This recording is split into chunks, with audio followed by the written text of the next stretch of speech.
very disappointing, frustrating, bad performance by our team. So very upset about it, and just have to evaluate it, address it, and continue to press on. Questions? Zach and then Rabbi. I guess to what extent, and I know it's immediately after, there's not time to process a lot of it, but to what extent do you almost feel like some of it's intangible? It's guys just disengaging, guys, I don't know if it's losing faith or losing hope, but just not being able to kind of find the fight, I guess. Well, losing today the way we did, I think showed that. You got 6 turnovers, not handling the football right from the first play on, and just execution in that regard, drop balls, missed tackles. I get it. I understand this is hard. That's fully understandable, but you have to also take a strong hard look at yourself and how you want to be known and remembered and identified by how you play the game. And that's what it is. It's just you put that out there and you put it on film, and you got to own that. And we got to own that as coaches. So that's the part that really disappoints me. It's just the lack of execution and just doing things the right way. And yeah, I know we got a whole bunch of guys out. That's not the point. To me, that's just irrelevant. You still play hard. You still play physical. You still execute and do what you're coached to do. So, but yeah, very. To me, that's the biggest thing that sticks out is that's not how we practice. So that's just really. Had it been that way all week, I kind of maybe would have felt a little different. But you phone with the first play of the game, I think it just unfortunately set a tone that we never seem to snap out of. But yeah, just very frustrating. Rabbi, then Tom. Coach, what would your message be to fans to give them hope that next year will be substantially different from this year? Yeah, that'll be. I expect it to be, and obviously we got to finish out this year. There's no doubt. I get it. I understand that, and that's our responsibility to be able to play to our standard, the way we want to play each and every time we take the field, no matter what the circumstances are. Right now, we let the circumstances, I feel, kind of drive the way that the energy we played with, the folks we played with, and the effort we played with, and that's just it's not how it works. It's just you can't let that become the driving force. And so to me, the guys got it. As I just shared with them, it wasn't like it was a positive message in the locker room. It was pretty in your face, and that's what it is because it's not acceptable. So to me, we got to find a way to be able to finish out these last 2 games and play with toughness, grit, and fight. Tom, then Matt. Jack was able to play there for a while, so obviously was healthy enough to do that. What was the thought process that went into who started and how much you were hoping to get from Jack today? Yeah, so the thought process was, obviously Jack started before getting injured, and if he could physically go, really weren't sure when the week started how that was going to play itself out and how that looked.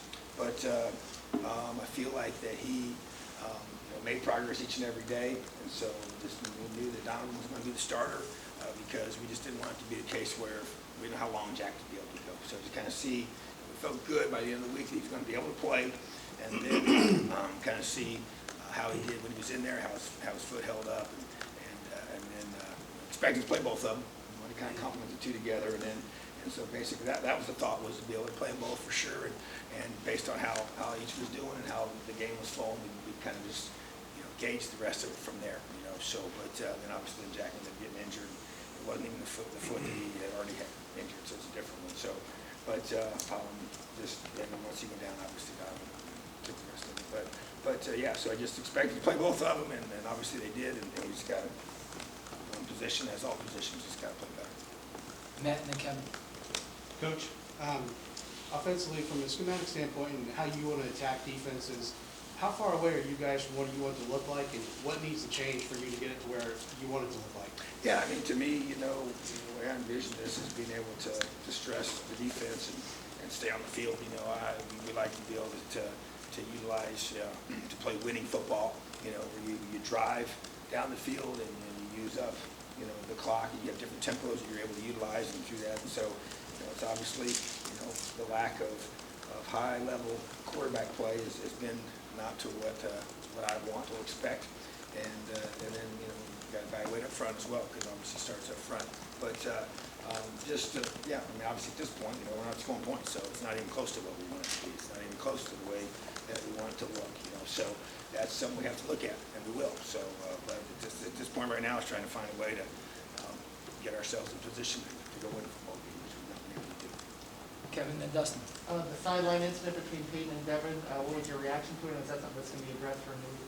Yeah, Devon, Matthews, and Peyton, you know, two highly competitive guys, and they both want to win, and they're both frustrated. And they got at each other. I was right there with them, and they made it right together between the two of them.